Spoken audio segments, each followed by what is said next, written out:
श्रवण कर रहे थे कि परीक्षित को 7 दिन में मरने का श्राप लगा,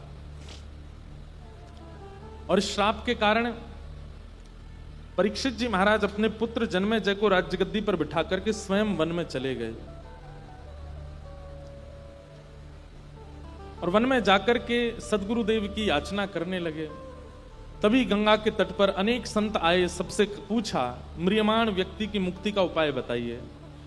तभी वहां श्री शुकाचार्य जी महाराज का आगमन हुआ। सुखदेव जी के चरणों में प्रणाम करते हुए श्री परीक्षित जी महाराज निवेदन करते हैं कि भगवान, आप जैसे संतों का घर बैठ करके स्मरण करने मात्र से पवित्रता हो जाती है, लेकिन आपके दर्शन और चरण स्पर्श प्राप्त हो रहे हैं, ये मेरे लिए सौभाग्य की बात है। ये शाम संस्मरणात् पुंसाम सद्यः सुद्यन्ति वैगृहा किं पुनः दर्शन स्पर्श पाद शौचासनादिभिः।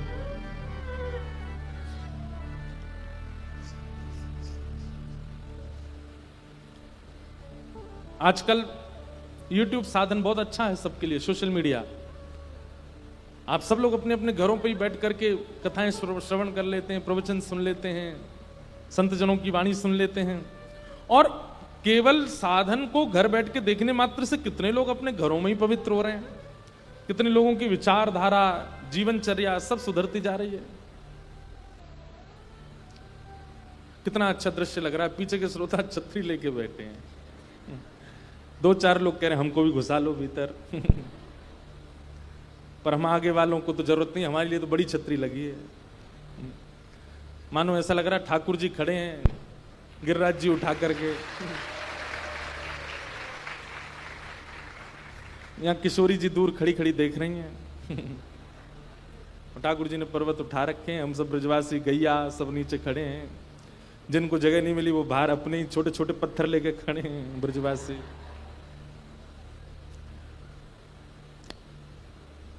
कई लोग कह रहे होंगे महाराज जी ने आज बारिश के 2-2 पद गा दिए इसलिए और बरस रहे हैं खुश होके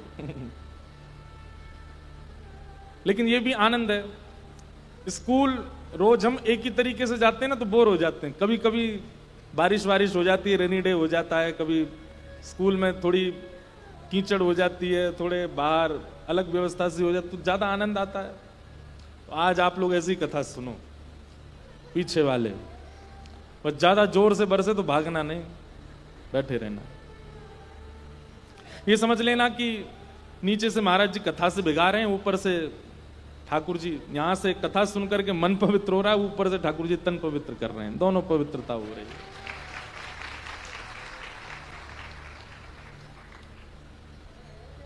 सुखदेव जी महाराज के चरणों में परीक्षित जी कहते हैं कि भगवान, आप जैसे संतों का घर बैठ के दर्शन करने मात्र से पवित्रता हो जाती है, आपके दर्शन और चरण स्पर्श करने को मिल गए, ये हमारे लिए परम सौभाग्य की बात है।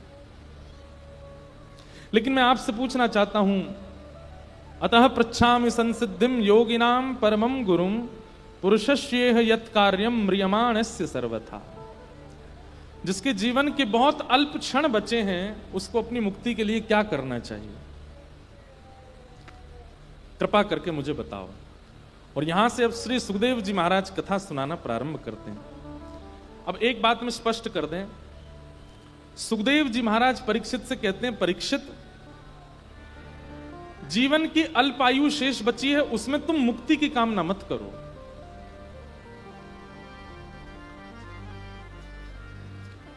मुक्ति प्राप्त करने के लिए बहुत लंबे समय की आवश्यकता नहीं है। अंते नारायण स्मृति, आपने जीवन भर चाहे जो किया हो, लेकिन अगर अंतिम श्वास में गलती से भी नारायण मुख से निकल गया तो जीवन भर का सारा चैप्टर क्लोज कर दिया जाता है, सारे पाप नाश कर दिए जाते हैं। अंत में यदि भगवत स्मरण निकल गया मुख से, सीधे वैकुंठ की प्राप्ति होती है। लेकिन इस संसार का एक आश्चर्य है, अंत में नारायण स्मरण नहीं हो पाता। जन्म जन्म मुनि यतन कराई, अंत राम कही आवत नाही। आप लोग कथा में सुन रहे हो, आपको और जगह भी सुनने को मिलेगा कि अंत में भगवान नाम लेने से भगवत धाम की प्राप्ति होती है, खूब पता है आपको।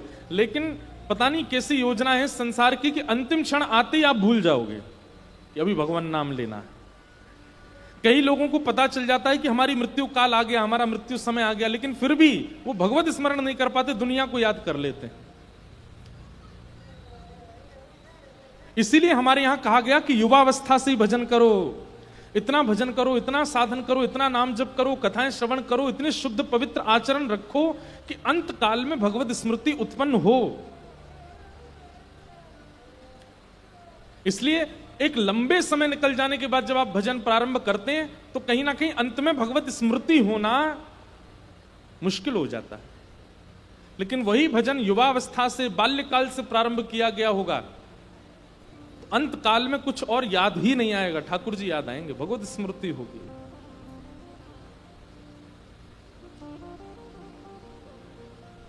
हमारे वृंदावन के एक महापुरुष के बारे में बताते हैं कि उनकी हार्ट की सर्जरी हुई, एनेस्थीसिया इंजेक्शन दे दिया, बेहोश कर दिया, और उनकी स्थिति इतनी खराब थी कि वो भगवत स्मरण करने वाले स्थिति में नहीं थे।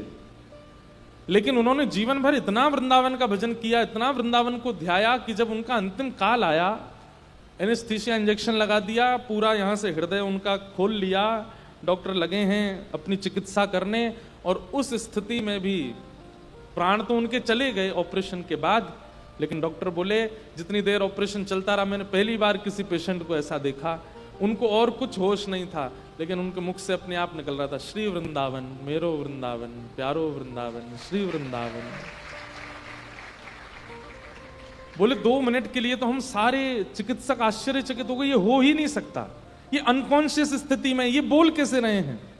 बोले तब हमने देखा उनके चित्त को अनुभव नहीं हो रहा है, वो बाकी सब तरीके से अनकॉन्शियस हो चुके हैं, लेकिन ये उनकी श्वास के स्वभाव में आ चुका है वृंदावन का नाम। देखो जिस प्रकार अनकॉन्शियस व्यक्ति की सांस चलती है, धड़कन चलती है, नाम इतना रटा गया कि अनकॉन्शियस स्थिति में, बेहोशी की स्थिति में भी नाम नहीं छूटा।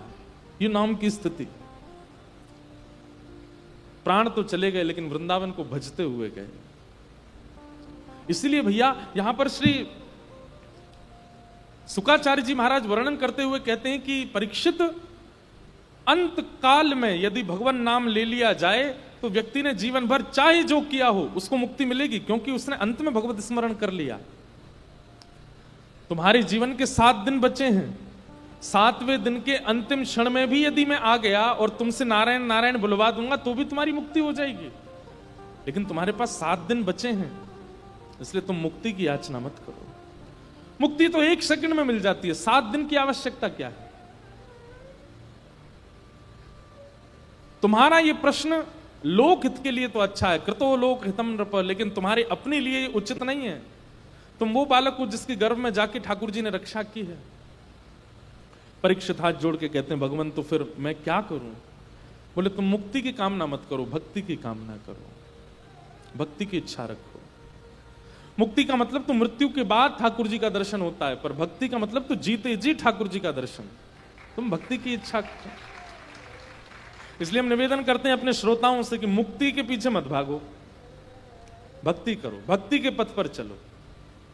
और भक्ति के पथ पर चलते चलते चिंता यह चित्त में होनी चाहिए कि मेरा अंतिम काल आए उससे पहले पहले ठाकुर जी मुझे दिख जाएं, साक्षात्कार हो जाए, और उसकी सामर्थ्य प्रदान कर सकती हैं श्रीमद् भागवत जी।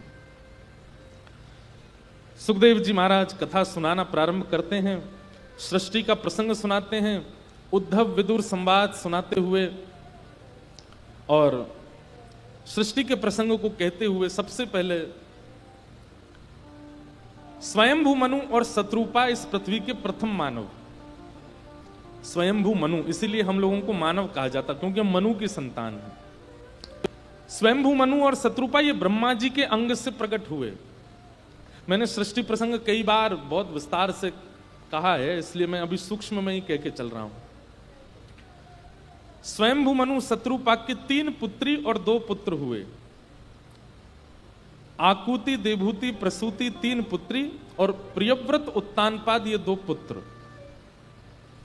अब यहां जो कथा प्रारंभ होती है वो देवहूति माता की होती है, स्वयंभू मनु शत्रुपा की बड़ी पुत्री देवहूति। देवहूति का विवाह कर्दम नाम के प्रजापति के साथ में हुआ। कर्दम ऋषि ने तपस्या की थी भगवान की, और तपस्या में ठाकुर जी जब प्रसन्न हो गए तो ठाकुर जी से इन्होंने एक ही वरदान मांगा, हे नाथ कि तथास चाहम परिवोडुकाम समानशीलां गृहमेत धेनुम। हे नाथ, मुझे केवल एक ही वरदान चाहिए। क्या? उपेयवान मूलमशेष मूलम दुराशय काम दुदांग्रिपस्य।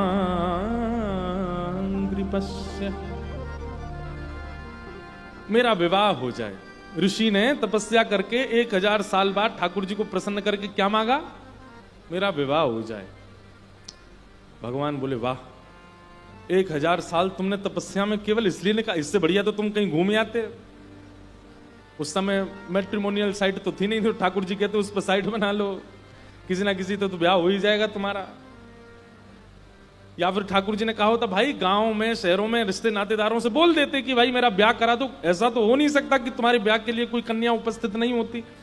तुमने 1000 वर्ष व्यतीत कर दिया, और उसके बाद जब मैं प्रकट हुआ तुम मुझसे मांग रहे हो कि मेरा ब्याह हो जाए। बड़े विचित्र हो। कर्दम ऋषि बोले मैं इसलिए किसी रिश्तेदार नातेदार या किसी व्यक्ति के पास नहीं गया, मुझे आपसे ही चाहिए। भगवान बोले हमसे क्यों? बोले क्योंकि मेरी एक इच्छा है। क्या? कि मैं जितना आपसे प्रेम करता हूं, मैं जितनी आपकी सेवा करता हूं, मैं जितना आपका ध्यान करता हूं, मुझसे भी अधिक आपसे प्रेम करने वाली, ध्यान करने वाली, सेवा करने वाली कन्या से मेरा ब्याह हो, ऐसी कृपा करो।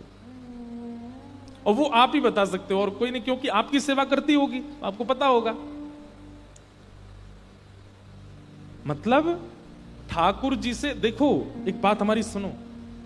मैं एक बात कथा में कहा करता हूं कि संसार भी मांगा तो भगवत संबंध से मांगा।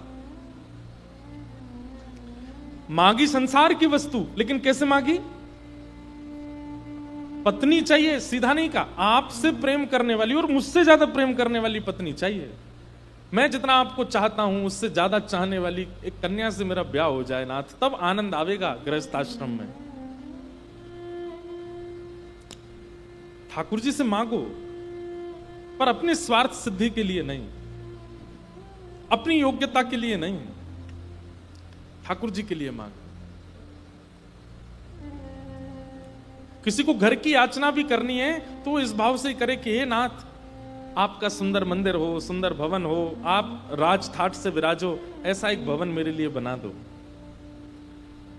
लेकिन फिर इसमें पूर्ण रूपेण मनोभाव यही होना चाहिए कि ठाकुर जी का निवास है। हम लोग कई घरों में जाते हैं, दुनिया भर में हम घूमते ही रहते हैं, घरों में ही जाते हैं और करते क्या है। हमसे किसी ने पूछा, बोले आप इतने घरों में जाते हो तो एक बात बताओ, घर श्रेष्ठ कौन सा? तो मन में जो उत्तर आया वो सुनिएगा। मैंने कहा जिस घर में जाके ये लगता हो, सब लोग इधर देखो, इधर देखो, ध्यान से सुनो, पंखा चल गए, ध्यान से सुनो। घर श्रेष्ठ कौन सा? जिस घर में ऐसा लगता हो कि ये लोगों का घर है, ठाकुर जी यहां किराए पे रहते हैं, वो घर श्रेष्ठ नहीं। लेकिन जिस घर में जाके लगता हो ये घर ठाकुर जी का है, यहां रहने वाले लोग किराए पे रहते हैं, वो घर श्रेष्ठ है। समझ में आई बात?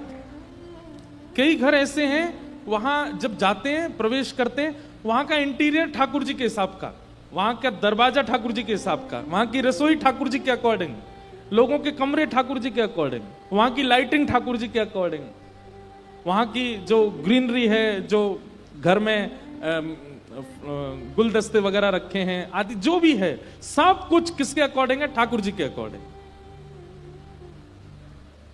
वो घर श्रेष्ठ है। और ऐसी याचना से यदि आप घर की भी कामना करोगे ना ठाकुर जी से, कि हे नाथ, बंबई में हमारा पॉश एरिया में घर बन जाए, लेकिन हमारा नहीं, आपके लायक बने। तो फिर ठाकुर जी भी टुकुर टुकुर देखेंगे, बोले दिला तो दूंगा, मैं देखूं तो सही, तू अपनी इच्छा से बनाएगा कि मेरी इच्छा से। एक घर में हम गए, वहां जाके इतना अच्छा लगा, दुनिया भर में घूमते हैं तो वहां जाके ऐसा लगा, जैसे प्रवेश किया तो बाहर तो अच्छा नाम था, श्री सेवा कुंज, घर का ही नाम सेवा कुंज। भीतर जैसे प्रवेश किया तो मुख्य द्वार खुलते ही सामने किशोरी जी की, ठाकुर जी की बहुत सुंदर चित्र लगा था।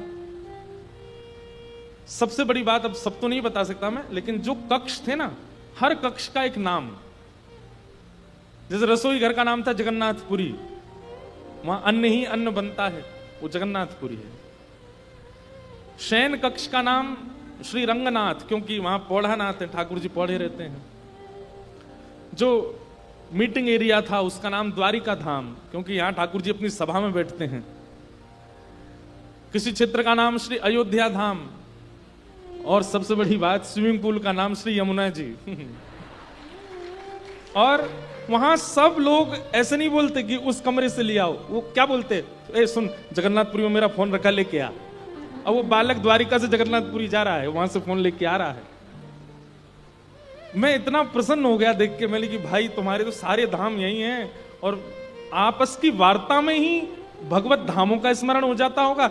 जब जगन्नाथपुरी का नाम लेते होंगे, कोई बाहर का व्यक्ति बैठा होगा और उसके सामने वो बोलते होंगे, ए जगन्नाथपुरी में मेरा फोन रखा, लेके आ। जगन्नाथपुरी बोलते उसके चित्त में क्या आता होगा, नील चक्र, नीलगिरी पर्वत पर महाप्रभु जगन्नाथ, और वहां धाम में इसका फोन पड़ा है। तब पता नहीं, वो तो किचन का नाम है जगन्नाथपुरी। लेकिन एक क्षण के लिए उसके चित्त में ठाकुर जी प्रकट हो गए ना, ऐसा घर। हमारे गिरधर लाल जी की गाड़ी जो है वृंदावन में, उसका नाम क्या है, गिरधर रथ। अब ये नहीं कहते गाड़ी लेके आओ, ये कहते रथ लेके आओ भाई, लाल जी का रथ लेके आओ। लाल जी का रथ कहां है? उस गाड़ी में एक डेंट भी नहीं आया। क्यों? क्योंकि ठाकुर जी की है, ठाकुर जी पढ़ने ही नहीं देते, अपने आप प्रेम से रखते हैं। भैया भजन केवल माला पे नहीं होता है। मैं आज इसी विषय को लेकर चल रहा हूं। आपकी जीवनचर्या, आपकी विचारधारा, आपका सोचना, उठना, बैठना, खाना पीना, लेटना, सब भजन हो सकता है। आप करके तो देखो, उसका निर्माण वैसा करो।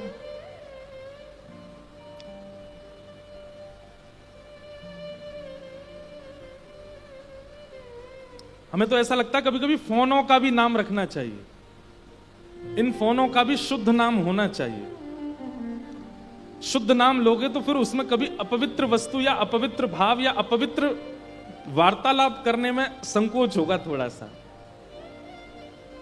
गाड़ियों का नाम है, घरों का नाम है, सबका नाम है, फोनों का भी नाम रखो। आज सब अपने अपने फोनों का नामकरण कर लेना। हमारे फोन का नाम क्या है सोच लेना। हमारे फोन का नाम तो उद्धव जी है, हमने अभी अभी कर दिया उद्धव। अब उद्धव है तो उद्धव अच्छा ही अच्छा बोलेगा कान में। इस पर कभी अपवित्र वार्ता ना तो कभी आएगी ना कभी जाएगी। अब उसका नाम ही आईफोन है, वो भी झूठा सेब है पीछे खाया हुआ किसी का, तो सब वो टेंशन वाली काम देगा ना। उसमें भी भजन व्यवस्थित कर दो। सीधी बात, करदम ऋषि की इस तपस्या से हमने ये सीखा कि ठाकुर जी से संसार भी भक्ति रूप में मांगा जा सकता है। भगवान इतने प्रसन्न हो गए करदम ऋषि से, ठाकुर जी बोले तुझे पत्नी चाहिए, तुझसे ज्यादा मुझसे प्रेम करने वाली पत्नी चाहिए? बोले जी। बोले चिंता मत करो, इस पृथ्वी के सबसे पहले मानव स्वयं भूमनु, उनकी बड़ी पुत्री देवहूति, वो तुमसे तनिक ज्यादा है मेरी भक्ति में।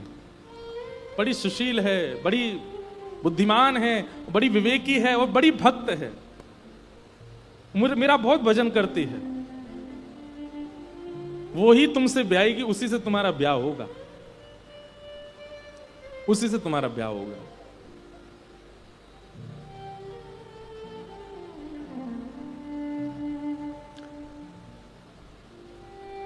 इधर देखो, इधर देखो, सावधानी से सुनो। उससे तुम्हारा ब्याह होगा। एक वरदान तो ठाकुर जी ने दे दिया कि उससे तुम्हारा ब्याह होगा। करदम ऋषि नाचने लगे, जय हो भगवान, बड़ी कृपा आपकी, आपने बहुत अनुग्रह कर दिया। अब दोनों पति पत्नी मिलकर के भजन करेंगे, आनंद करेंगे, आपकी खूब सेवा किया करेंगे, घर में उत्सव किया करेंगे, कभी नौका विहार करेंगे, कभी जल विहार करेंगे, कभी जल केली करेंगे, कभी निकुंज विहार, कभी चंदन यात्रा। इतना प्रसन्न हो गया ये बात सुनकर के करदम ऋषि। ठाकुर जी बोले भैया मेरा मन नहीं भरा अभी, तूने एक वरदान मांगा मैंने दे दिया, अब एक वरदान मैं अपनी तरफ से और दे रहा हूं। कर्दम ऋषि क्या क्या वरदान दे रहे हैं? ठाकुर जी बोले तुम दोनों के यहां पुत्र बनकर के मैं ही आऊंगा, मैं ही तुम्हारे यहां संतान रूप धारण करके आऊंगा।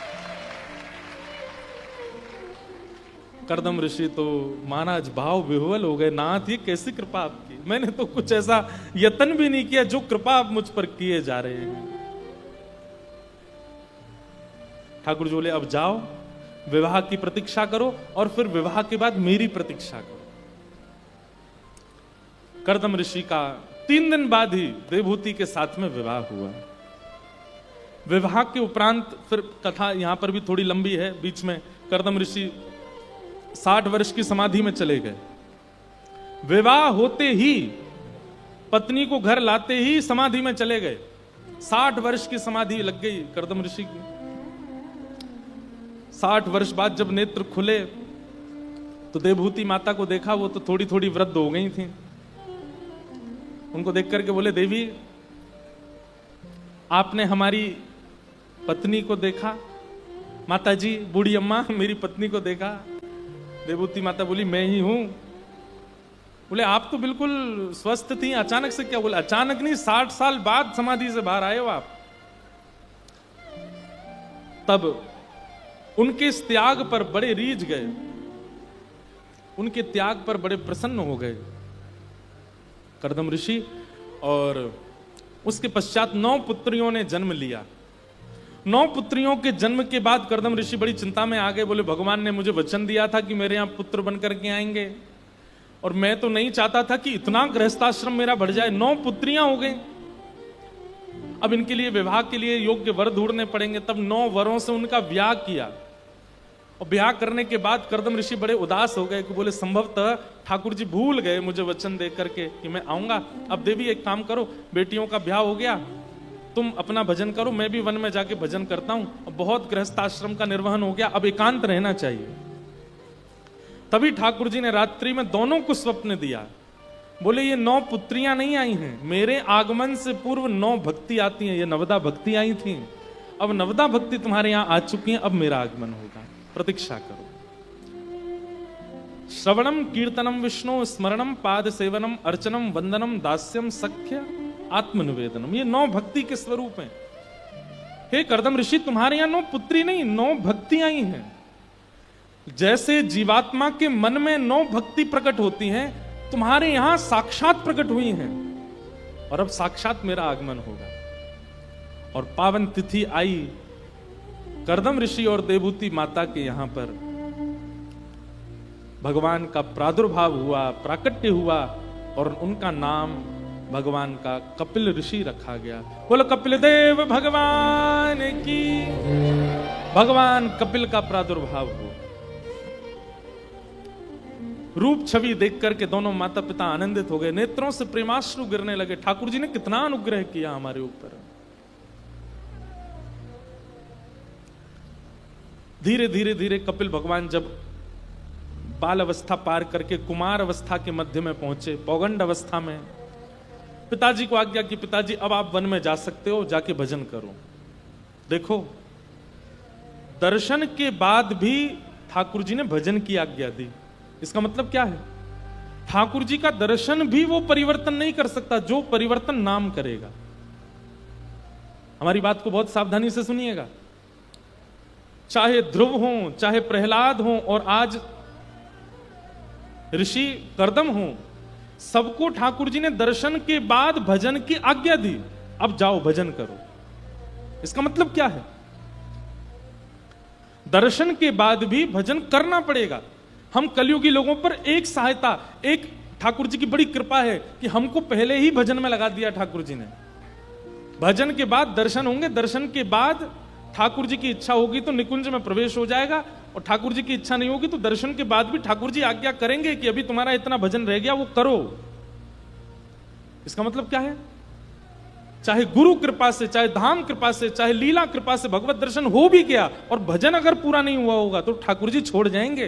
भजन पहले करो। इसलिए भजन करते रहो और उसकी गिनती मत करो, अनकाउंटेबल लगे रहो बस।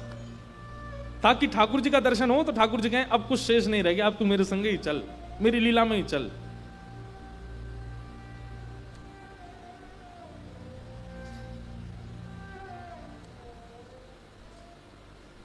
भजन, ठाकुर जी ने करदम ऋषि को आज्ञा की, पिताजी आप अब वन में जाओ और वन में जाके भजन करो। करदम ऋषि के मन में एक बार तो आया कि जब साक्षात भगवान ही आ गए मेरे यहां, अब भी भजन की आवश्यकता है।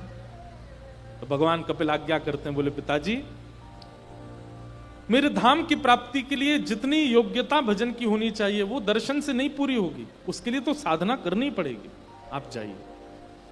और करदम ऋषि साधना करने के लिए वन में गए। यहां मां के पास अब कपिल भगवान हैं। तब देवभूति माता बोली, पिताजी तो बेटा चले गए वन में, अब मेरा साधन किससे पूर्ण होगा? बहुत ध्यान से सुनिएगा। ठाकुर जी कहते हैं, मां किसी की साधना भजन से पूरी होती है, किसी की साधना तप से पूरी होती है, आपकी साधना ज्ञान से पूरी होगी। आपका जप परिपूर्ण है, आपका भजन परिपूर्ण है, आपको ज्ञान की आवश्यकता है। आपको मेरी प्राप्ति ज्ञान से होगी। ऋते ज्ञानान न मुक्ति। तो इसलिए सबका होना आवश्यक है। लेकिन अब मैं बाद में बताऊंगा कि ज्ञान मार्ग, भजन मार्ग, तप मार्ग, योग मार्ग, साधना मार्ग, ये सब अपने अपने रास्ते पर हैं। इनमें कुछ भी अपूर्ण रह जाएगा तो वो आपको दूसरे की पूर्ति करनी पड़ेगी। लेकिन जब प्रेम मार्गी जब आप हो जाते हैं, प्रेम मार्ग हो जाने के बाद ठाकुर जी बाकी सब मार्गों के रास्तों को विराम दे देते हैं। प्रेम मार्गी को फिर अन्य साधनों की आवश्यकता नहीं होती, वो फिर प्रेम मार्ग से ही भगवत प्राप्ति कर लेगा। प्रेम मार्गी को अगर भगवान मिल गए तो ये आज्ञा नहीं करेंगे अभी तुम तप करो। प्रेम मार्गी को भगवान मिल गए तो ये नहीं कहेंगे अभी तुम ज्ञान हासिल करो। प्रेम मार्गी को तो ठाकुर जी मिल ही जाते हैं, उसको फिर आज्ञा नहीं देते। अब इसमें आप कहेंगे इसको महाराज जी और समझाओ। तो देखो, ज्ञान मार्गी, तप मार्गी ये हैं घर के बड़े बालक, और प्रेम मार्गी ये है घर का छोटा बालक। जब जिम्मेदारी बांटने की बात आती है ना, तो माता पिता बड़ों को ही जिम्मेवारी देते हैं, छोटे को तो गोद में लेके संग ही चले जाते हैं। फरवरी के महीने में अगर घर में ब्याह होता है रिश्तेदारों में, ध्यान से सुनना, फरवरी के महीने में रिश्तेदारों के यहां ब्याह होता है तो माता पिता जाते हैं, बच्चे कहते हैं हमको भी ले चलो, तुम्हारे पेपर आ रहे हैं, मार्च में पेपर हैं, तुम लोग पेपर करो, इसको भी छोड़ के जानो। बोले ये तो छोटा है, ये तो अभी फर्स्ट क्लास में पढ़ता है या प्ले ग्रुप में पढ़ता है, इसको अभी आवश्यकता थोड़ी, ये हमारे संग ही जाएगा। उस समय लगता है छोटा बालक कितना अच्छा है ना, इसको कभी घर नहीं रुकना पड़ता है, हमेशा जाता है। वो छोटा बालक कौन है? वो प्रेम मार्गी साधक है। प्रेम मार्ग का, जब प्रेम मार्ग में होना बहुत मुश्किल है वैसे तो, लेकिन प्रेम मार्गी यदि आप हो गए तो फिर आपको अन्य साधनों की आवश्यकता नहीं है। लेकिन कहीं आपने ज्ञान मार्ग चुना है, भक्ति मार्ग चुना है, योग मार्ग चुना है, तप मार्ग चुना है, उसमें अगर किसी और साधन में कमी होगी तो ठाकुर जी आज्ञा दे सकते हैं दर्शन देने के बाद भी कि अभी उसको पूर्ण करो, तब हम मिलेंगे।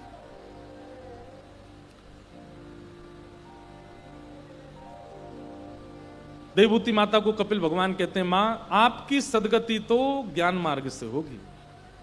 मैं आपके सामने बैठा हूं, आपके मन में बहुत जिज्ञासाएं हैं, उन जिज्ञासाओं को मुझसे पूछ लीजिए, मैं समाधान करूंगा, उसी से आपको मुक्ति मिलेगी।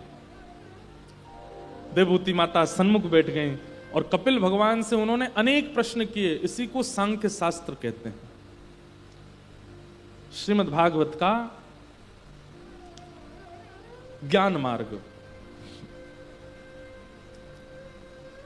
बंधुओं, कई बार प्रेम मार्गियों को भी कुछ कुछ ज्ञान होना आवश्यक है। जब प्रेम मार्ग पूर्ण रूपेण प्राप्त होगा ना, तो ज्ञान परिपूर्ण होने के बाद ही होगा। इसलिए प्रारंभ में ज्ञान मार्ग की आवश्यकता है। जब तक प्रेम मार्ग में परिपूर्ण रूप से आप नहीं आ रहे हो तब तक। देवभूति माता प्रश्न करती हैं, निर्वेणा नितराम भूमन असद इंद्रियत क्षणा येन संभाव्यमाने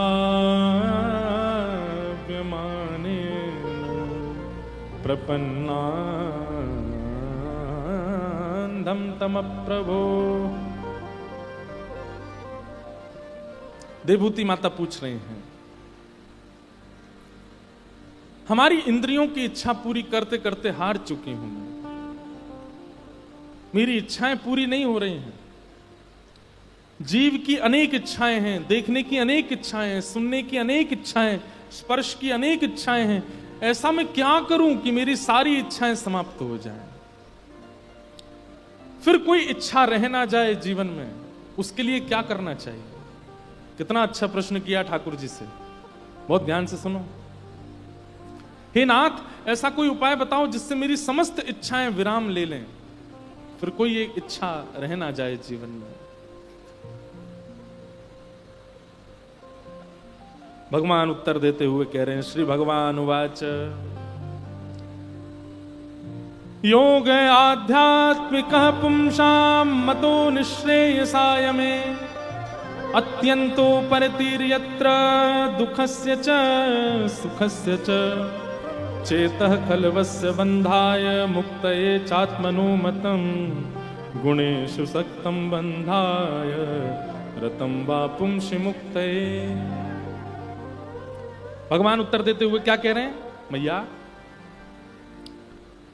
इच्छाओं को प्रकट कराने का मूल कारण होता है संग। सब लोग इधर देखो, ध्यान से सुनो।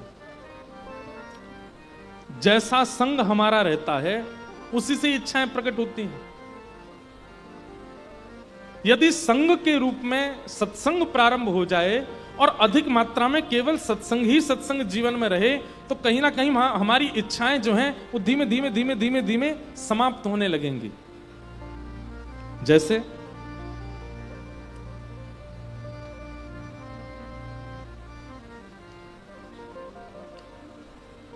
आप लोग यहां बैठ के कथा सुन रहे हैं, 6:30 बजे के लगभग से अभी तक ना तो आप फोन चला रहे हो, ना किसी से बात कर रहे हो, ना व्हाट्सएप चला रहे हो। कई लोग चला रहे होंगे कोने वोने में बैठ के नीचे फोन करके, पर फिर भी आप सब अपनी इच्छाओं को समाप्त करके एक तक होकर के अपनी समस्त इंद्रियों को विराम दे करके अपने कर्ण रंध्र से श्रवण कर रहे हो, नेत्रों से देख रहे हो, स्वभाव से समझ रहे हो, बुद्धि में व्यवस्थित कर रहे हो। ये पिछले 1-1.5 घंटे में जो आपकी स्थिति बनी, इस समय आपकी इंद्रियों की इच्छाएं विशेष प्रबल नहीं हैं। क्यों? क्योंकि सत्संग चल रहा है। ठाकुर जी कहते हैं जब जीवन में सत्संग अधिक मात्रा में होने लगता है तो हमारी इंद्रियां सम होने लग जाती हैं, उन इंद्रियों की इच्छाएं सामान्य होने लग जाती हैं, फिर वो इंद्रियां विचलित नहीं होती। जो जीव हमेशा बड़ा पाव खाने के लिए तड़पती रहती है, वो जीव करेला की सब्जी में खुश हो जाएगी। सत्संगी व्यक्ति के, सत्संगी व्यक्ति को बहु व्यंजन खाने की इच्छा नहीं होती। सत्संगी व्यक्ति को बहुत, अभी नासिक में हम थे तो एक बहन आई मिलने, बोली महाराज जी आप अभी इतने युवा हो, क्या सफेद सफेद कपड़े पहन के रहते हो, कुछ बढ़िया चटकदार पहन के। मैंने कहा लाओ जैकेट वैकेट ले आओ, बढ़िया डोल के चश्मा गोगल लगा करके बाल बाल खड़े करके घूमूं मैं? नहीं नहीं महाराज जी, अभी आप मेरे बेटे के बराबर के हो, आपको थोड़ा। मैंने की तो ले आओ ना, हार्ली डेविडसन ले आओ, उसी जाया करूंगा कथा में। भाई ये सत्संग का स्वरूप हो जाता है कि जब आप बहु संख्या में सत्संग में प्रवृत्त हो जाते हो, आपकी इंद्रियों की इच्छाएं सम होने लग जाती हैं। ऐसा नहीं है हमको कोई गाड़ी में बैठा था, हम चलाते भी हैं, बाइक दे दे तो उसको भी उड़ाते हैं, कोई गॉगल पहना दे पहन भी लेते हैं, लेकिन उसमें मन नहीं है, उसकी विशेष इच्छा नहीं है, उसकी प्रबल स्थिति नहीं है मन में।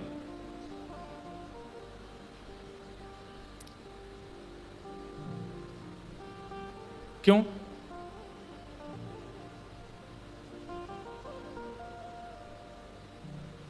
क्योंकि मन में अब संसारी विषयों की भावना नहीं है। ठाकुर जी विराज गए, इतना कृष्ण नाम कहते हैं, इतना बोलते हैं, इतना दिन रात चिंतन करते हैं, गिरधर लाल जी को लिए घूमते हैं सब जगह, फिर ये मन में कोई और भाव कैसे आ सकता है?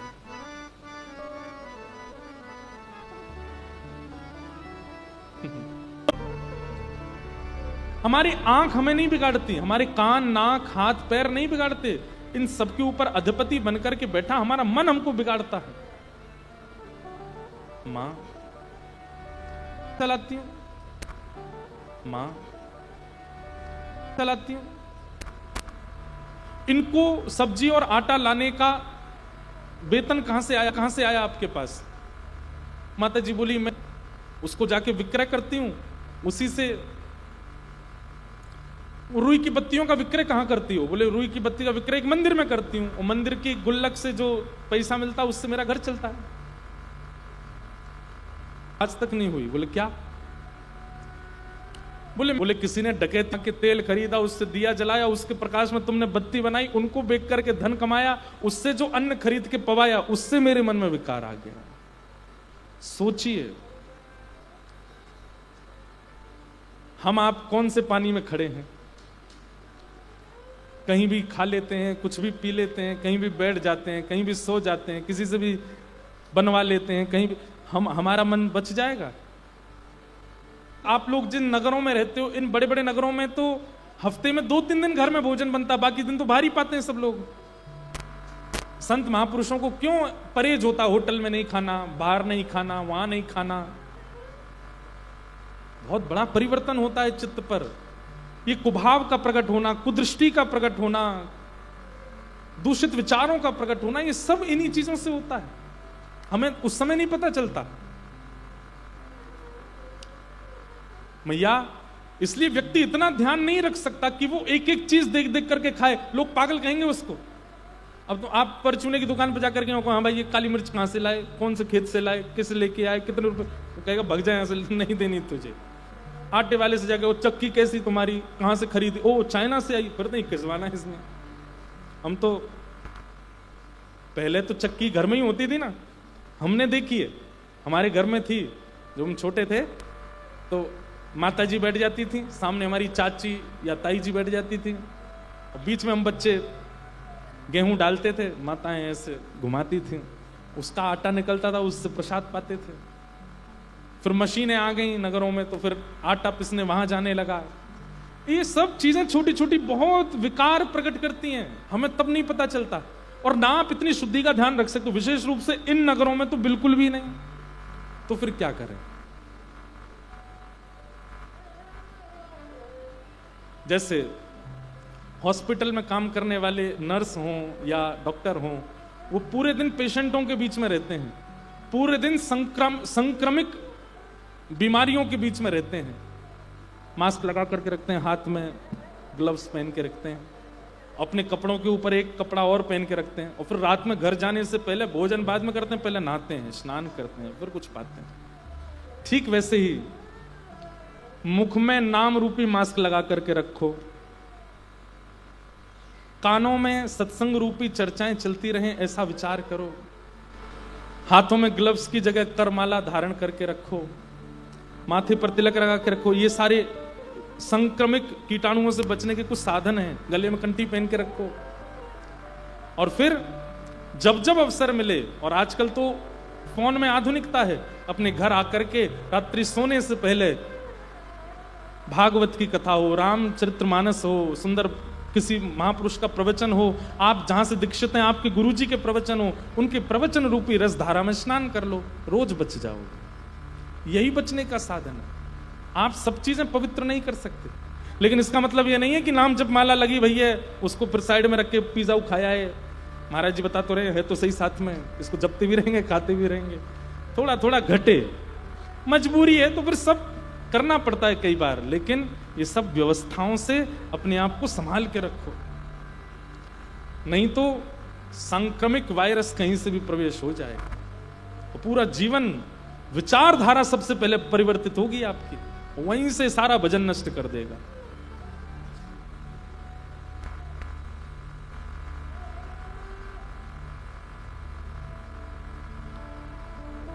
इस प्रकार वो महात्मा मां के चरणों में प्रणाम करते हैं, बोले मां आज के बाद आप अपने ही घर में प्रसाद बनाना, अपनी दिए में बत्ती बनाना, जो करना है अपने, तभी मुझे पवाना,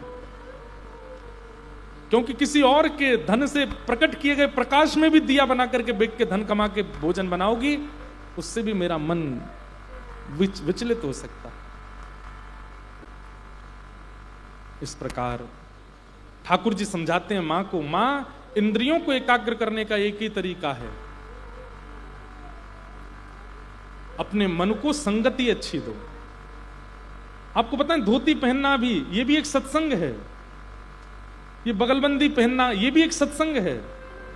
तिलक लगाना, केसर घिस के चंदन लगा के रखना, ये भी एक सत्संग है। गले में कंठी पहन करके रहना, ये भी एक सत्संग है। ये सब सत्संग के स्वरूप हैं। इनसे भी बहुत हद तक बचाव होता है आपके विचारों में।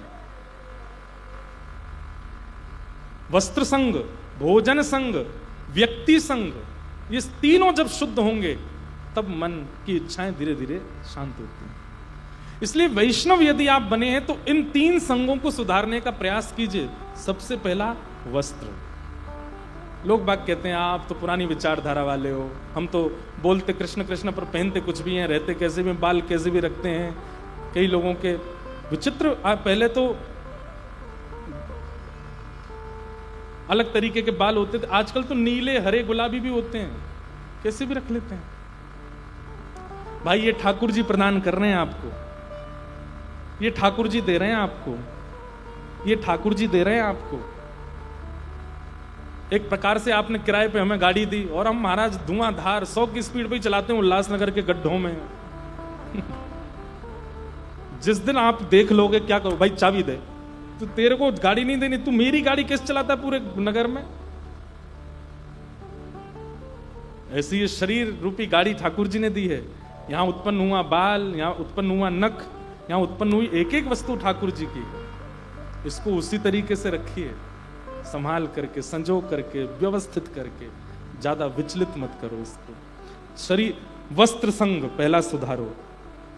दूसरा भोजन, अन्न संग, अपना अन्न सुधारिए,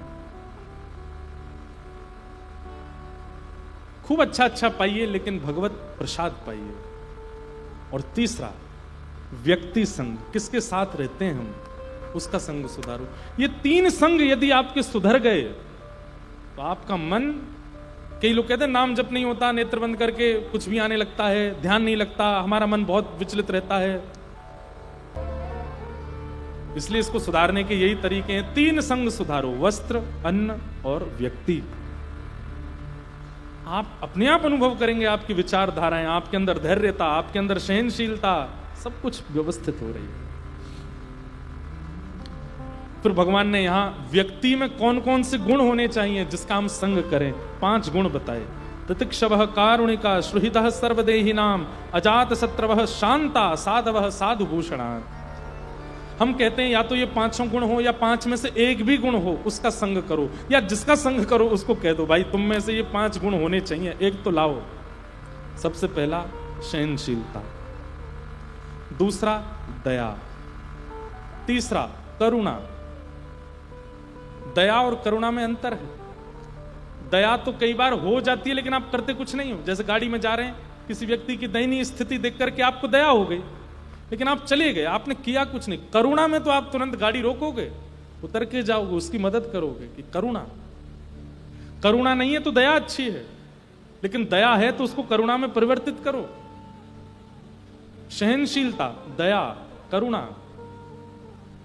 और अजात शत्रवः, चौथा लक्षण, किसी से शत्रुता नहीं। कोई आपको शत्रु मानता है, मानने दो, आप फिर भी उसका भला ही बोलो। हे गुरु वसंत शाह जी, हे गुरु पारू शाह जी, हे वसंत शाह दरबार के समस्त आचार्यों, वो व्यक्ति मुझसे ईर्ष्या रखता है, मुझे पता है, वो व्यक्ति मुझे भाता नहीं, मेरे उसको बिल्कुल नहीं भाता मुझे, पर आप उसका कल्याण ही करना, आप उसका भला ही करना, आप उसका अच्छा ही करना। अरे और तो और क्या कहें, जो ईर्ष्या करता है आपसे, अब हम कथा करते हैं, सब प्रेम करने वाले नहीं है, कई लोग बहुत ज्यादा प्रेम करने वाले भी हैं। बहुत ज्यादा प्रेम समझ जाओ, ईर्ष्या, निंदा, स्तुति, सब चीज है। ऐसे लोगों के लिए लाल जी से प्रार्थना, लाल जी इनके अंदर प्रेम भर दो, इनके अंदर सहजता ले आओ, इनके चित्त में थोड़ी सी करुणा आ जाए। आपके भजन का उद्देश्य ही यही बन जाए, ये श्यामाजू हम आपके जैसे है जाए, और आपके जैसे ना रह सके, आपके चरण की एक कणिका के समान हो जाए। ये दूषित स्वभाव हमारे चित्त को बिगाड़ रहा है, हमारे स्वरूप को बिगाड़ रहा है। तो ठाकुर जी कहते हैं ये 5 गुण जिसमें हो, सहनशीलता, दया, करुणा, अशत्रुता, किसी के प्रति शत्रु का भाव नहीं। और पांचवा आता है शांता, मौन। ये पंच लक्षण आ जाए मैया, ऐसे का संग करना प्रारंभ कर दो, आपका जीवन सफल हो जाए। इतना अद्भुत है कपिल देवभूति संवाद कि ज्ञान युक्त प्रेम भरा है, भागवत जी में है ना, अद्भुत है। गत वर्ष मास कथा जो हुई नासिक में, वहां कपिल देवभूति संवाद करीब शायद 1 सप्ताह तक बोला था, 1 महीना में। अद्भुत है। देवभूति माता के अनेक प्रश्न हैं, दर्शन कैसे करना चाहिए, दर्शन की विधा कैसी होती है। ठाकुर जी फिर दर्शन की विधा बता रहे हैं, सबसे पहले मेरे चरणों का दर्शन करना चाहिए, उसके बाद मेरे घुटने का दर्शन, फिर उदर का दर्शन, वक्ष का दर्शन, मुख का दर्शन। दर्शन की विधा बताने के बाद फिर ठाकुर जी 4 प्रकार के भक्तों के विषय में बताते हैं। कितने प्रकार के भक्त हैं? 4। उनमें राजस, तामस और सात्विक। ये 3 मुझे प्रिय नहीं है। मुझे प्रिय कौन से हैं? बोले मुझे निर्गुण भक्त प्रिय हैं। निर्गुण भक्तों के बारे में बताया। निर्गुण भक्त कौन से हैं? ठाकुर जी प्रकट होकर के सालोक के शास्त्र सामिप्य सारूप्य एकत्वम मप्युत दीयमानम न ग्रहणंती विना मत सेवनम जना। मैं सब कुछ उसको देना चाहता हूं, लेकिन वो मुझसे कुछ नहीं मांगता। ऐसे निर्गुण भक्त ब्रजवासी ठाकुर जी को अति प्रिय। हमारे वृंदावन में एक रसिक हुए, उनका नाम था श्री बिहारिन देव। क्या नाम था? बिहारिन देव जी। जब उनका जन्म हुआ तो स्वामी श्री हरदास जी की कृपा से उनका जन्म हुआ। उनके पिताजी दिल्ली में बादशाह के यहाँ कुछ कार्य करते थे, खूब धन आता था, संपत्ति आती थी।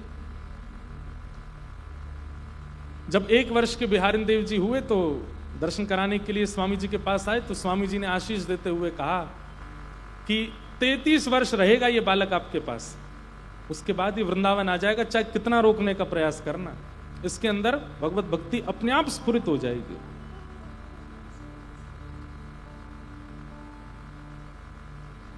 क्योंकि ये ठाकुर जी की कृपा से आया है पृथ्वी पर, ये ठाकुर जी की सेवा के लिए ही आया है।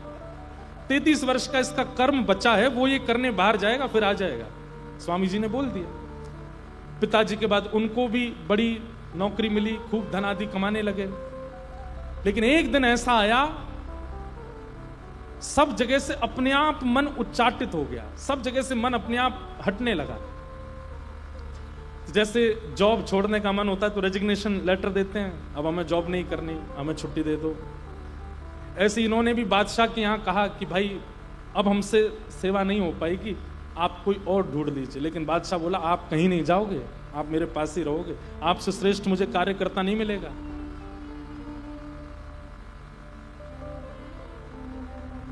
सब लोग इधर देखो। इनके मन में इतनी चिंता हुई कि मैं इतना योग्य क्यों बन गया कि बादशाह मुझे छोड़ ही नहीं रहा है। आप विश्वास नहीं करेंगे, एक दिन उन्होंने मन में विचार किया मैं इतना योग्य हूं तभी तो मुझे नहीं छोड़ रहा है। और एक दिन यही विचार करते करते, वृंदावन की याद करते करते बोले मेरी योग्यता इन हाथों में, अपना हाथ काट दिया। और हाथ काट करके राजा के सामने जाकर के बोले अब मैं आपके किसी काम का नहीं हूं, अब तो मुझे छोड़ दो। बादशाह बोला भैया तुम मानव ही हो ना, ऐसा क्या है वृंदावन में, ऐसा क्या है उस धाम में कि तुमने अपने हाथ ही काट दिए, किसी काम का नहीं बचूं मैं। सहर्ष अनुमति दे दी, आप जाइए। प्रसन्न मुद्रा में गए वृंदावन, और जैसे ही निधिवन राज में जाकर के स्वामी श्री हरदास जी महाराज को दंडवत प्रणाम किया, स्वामी जी की दृष्टि पड़ी, हाथ काट लिए वृंदावन के लिए कि मैं किसी के योग्य ना रह पाऊं।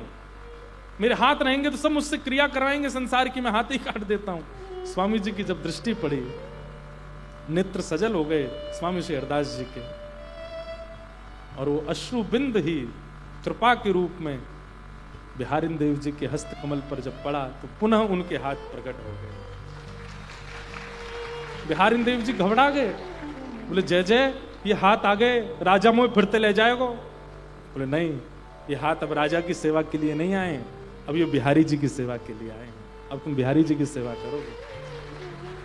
और श्री बिहारिन देव जी स्वामी जी के पश्चात बिहारी जी की सेवा विठल विपुल देव जी को, और उनके पश्चात फिर बिहारी जी की सेवा बिहारिन देव जी को प्राप्त हुई। ठाकुर जी की सेवा करते थे।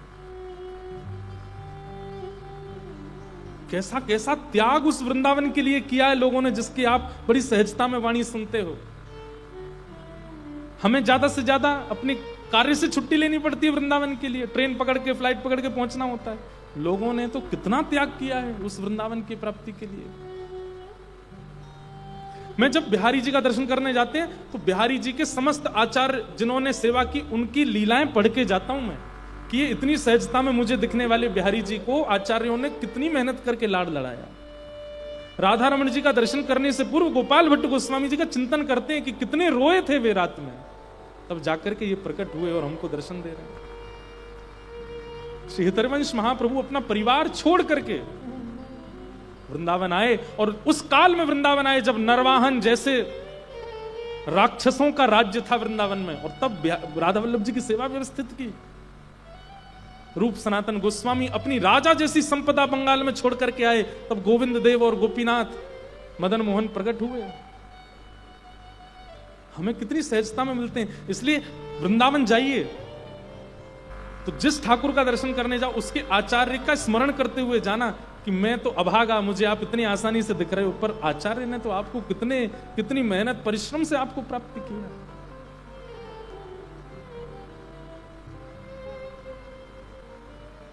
ऐसे निर्गुण भक्त जो अपनी इंद्रियों का प्रयोग संसार के मार्जन के लिए नहीं करते हैं, ठाकुर जी की सेवा के लिए करते हैं, ऐसे भक्त वो मुझे बहुत प्रिय हैं। जो सुंदर नेत्र पाकर के दुनिया की खूबसूरती ना देख करके मेरी मां की छटा पर मोहित रहते हैं, जो कान प्राप्त करके बहु संगीत ना सुनकर के मेरे कीर्तन में आनंदित होते हैं, जो चरण प्राप्त करके भद्दे गीतों पर ना नाच करके मेरे कीर्तन में उछल उछल के नृत्य करते हैं, जो ये सर्वांगीण इंद्रियां प्राप्त करने के बाद सब कुछ मुझे अर्पित कर देते हैं, मुझे बहुत प्रिय है, मुझे बहुत प्रिय। ऐसे निर्गुण भक्तों के बारे में ठाकुर जी यहां बोलते बोलते देवूती माता के सामने मानो रोने लगे अपने भक्तों का याद करके।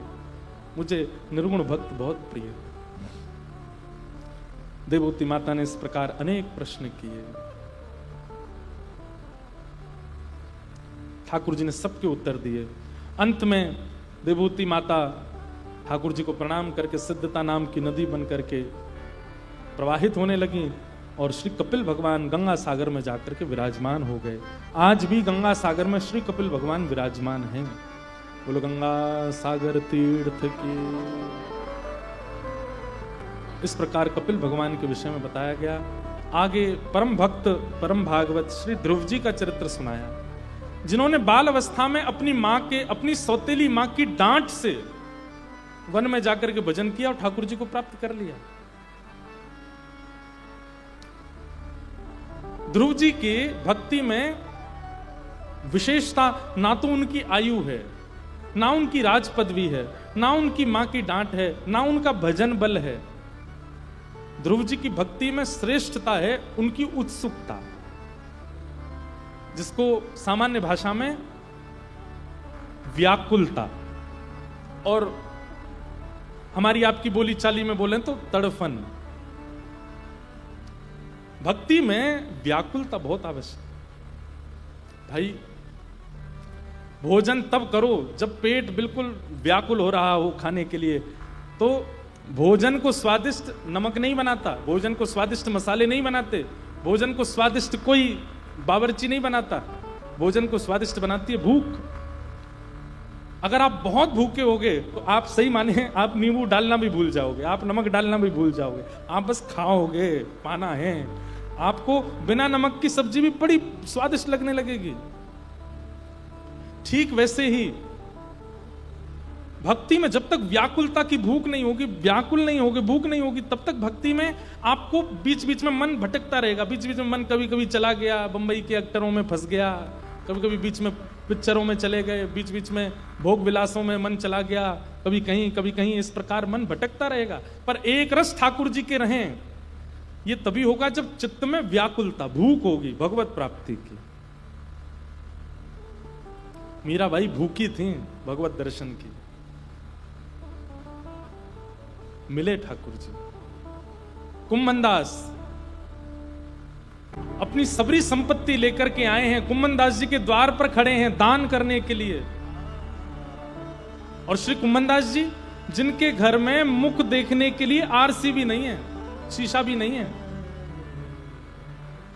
इतना सुंदर हमारे पूज्य नाना जी बताते थे कि कुम्मनदास जी पे आरसी नहीं थी तो एक कठौते में जल भर के उसमें अपना रूप देखते थे। लेकिन कभी कभी क्या होता था, ठाकुर जी आ जाते थे छोटे से, और गोपाल जी आकर के कुम्मनदास जी गोद में बैठ जाते। ए कुम्मना, आज तेने तिलक स्वरूप ना कियो, जय जय आप चले जाओगे फिर करूंगा। बोले चौ, मुझे नीचे झुक के देखना पड़ेगा ना कठौता में, आप बैठे हो गोद में कैसे देखूं। ठाकुर जी खड़े हो जाते हैं और छोटे छोटे हाथों से कुम्मनदास का मुंह पकड़ के बोलते हैं, चल मैं तेरी आरसी बन जाऊं, आज तू लगा तिलक। और ठाकुर जी कुम्मनदास का हाथ पकड़ करके कहते हैं, हाँ बोल यहीं रखो, सीधो खींच ले ऊपर। अब यहाँ तक खींच रहे हैं ठाकुर, अरे टेढ़ो है गो, इतकू कर लेंगे यहाँ पे, फिर वो उधर को कर रहे हैं, हाँ अब नीचे तक गोल घुमाए दे, नीचे और खींच ले ऊपर। आहा कितना सुंदर लग रहा हो भैया कुम्मनदास।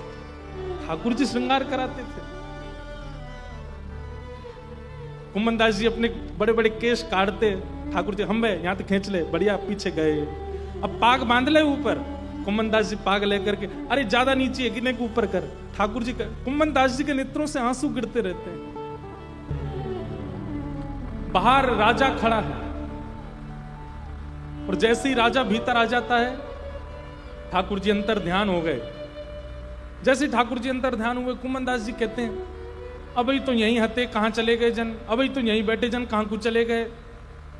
राजा आके बोलता है, महाराज किसको ढूंढ रहे हैं। श्याम सुंदर, मदन मोहन, गोपीनाथ, गोपी और चंदन यहीं बैठे मेरी गोद में, मेरे थोड़ी पकड़ के मुझसे बात कर रहे जन, कहां चले गए।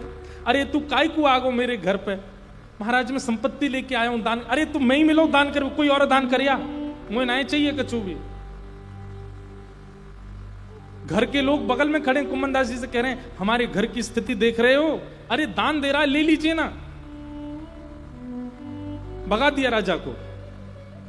ठाकुर जी वापस आ गए, वापस आकर के बोले, ए कुम्मना, मैंने ही तो वो राजा भेजो चेता है कि तेरे यहां दान कर दे, और तेने बाबू वापस कर दियो। तो को धन नहीं चाहिए, तेरे घर में कितनी जरूरत है। कुम्मनदास जी के नेत्र सजल है गए, बोले आप जैसो धन प्राप्त करवे के बाद कोई धन की इच्छा नहीं है नाथ, कोई धन काय को चाहिए। मेरे घर में शीशा नहीं है पर आप आते हो, मेरे घर में भोजन नहीं है पर आप आते हो, मेरे घर में बैठवे को पलंग नहीं है पर आप आते हो। या राजा के घर में शीशा भी है, भोजन भी है, पलंग भी है, या कि यहाँ जाओ तुम ना जाओ। इतने रत्न उसके यहाँ फिर भी नहीं जाते। आओ आप मेरे यहाँ आते तो फिर मैं काय को मांगू, वो रत्न काय को मांगू जिन रत्नन से आप दूर रह जाओ। ऐसा त्याग, ऐसी उत्कंठा हमारी है ही नहीं। हम बस सुन के खुश होने वाले लोग हैं, चित्त में कभी लाते ही नहीं है अपने।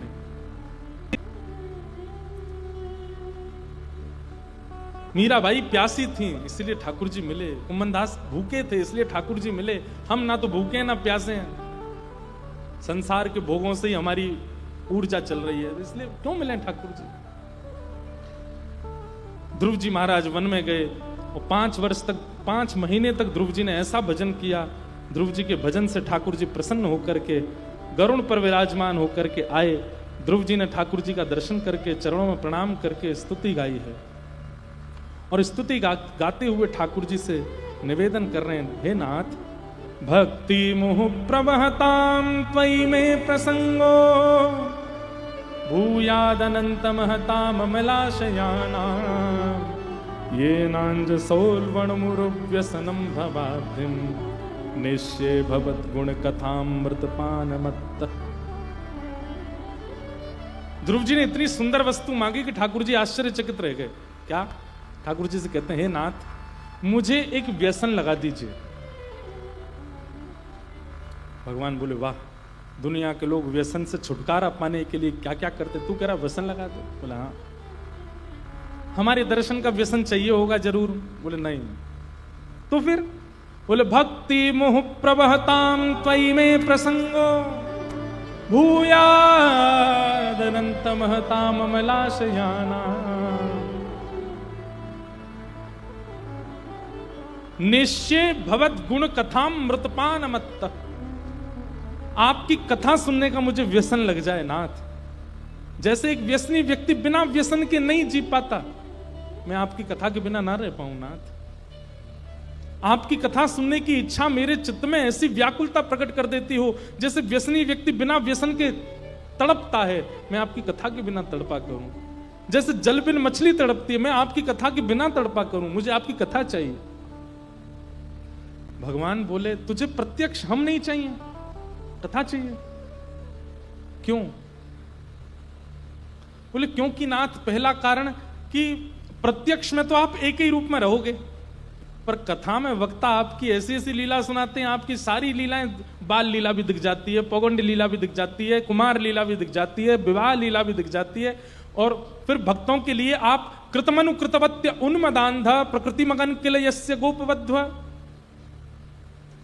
ध्रुव जी कहते हैं मैं अगर अभी आपसे कहूं कि आप लड्डू गोपाल बन जाओ, आप नहीं बनोगे, लेकिन कथा में जब व्यास जी गोपियों के भाव सुनाते हैं तो वहां पे आप लड्डू गोपाल बन जाते हैं, माखन चोर गोपाल बन जाते हैं। जब रास बिहार की कथा आती है तो आप मुकुट धारण करके बरहा पीड़म नटवर वपुः कर्णयो कर्णकारम, आप रास बिहार में पीताम्बरी पहन के आ जाते हैं। वही वक्ता जब वक्ता महाभारत का वर्णन करता है तो आप अर्जुन के रथ के सारथी बनकर के आ जाते हैं। विराट रूप का वर्णन करता है तो सुदर्शन चक्र धारण करके आ जाते हैं।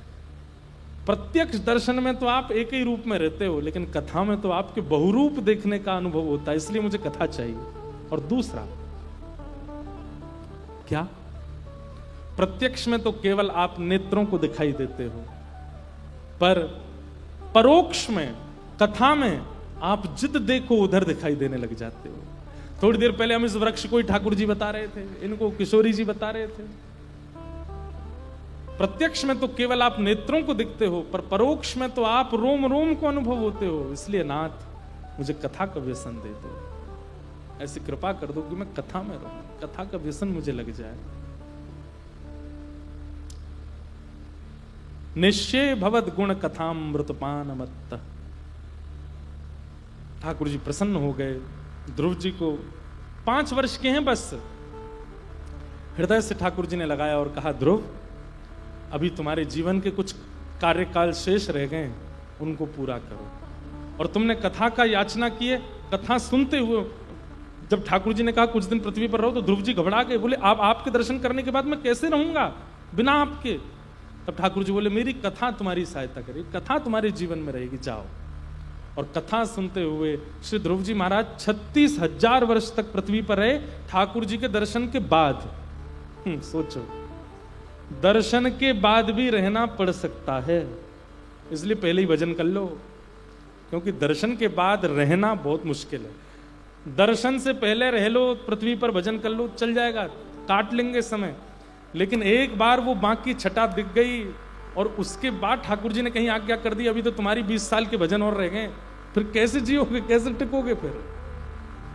इसलिए पहले ही भजन कर लो कि उसके बाद रहना ना पड़े। ध्रुव जी को ठाकुर जी ने 36,000 वर्ष तक राज्य करने का आज्ञा दी। तत्पश्चात ध्रुव जी के आगे के वंश में इनके बेटा बैन हुए, बैन के बेटा इनके बेटा अंग हुए, अंग के बेटा बैन, बैन को ऋषियों ने मार दिया। उनके अंग से भगवान पृथु प्रकट हुए। भगवान से इन्होंने 10,000 कानों का वरदान मांगा। देखो, बैन ने ठाकुर जी से कहा मुझे 10,000 कान दे दो। क्यों? 2 कानों से आपकी लीला ग्रहण कर पाना मेरे लिए असंभव है, 10,000 कान हो। ऐसी हमारी किशोरी जी एक ब्रज की लीला में कहती हैं, क्या कहती हैं? बहुत सुंदर पद है, अब हम उसमें प्रवेश कर जाते हैं तो यहाँ की कथा रह जाती है, लेकिन 1-2 लाइन सुना देते हैं।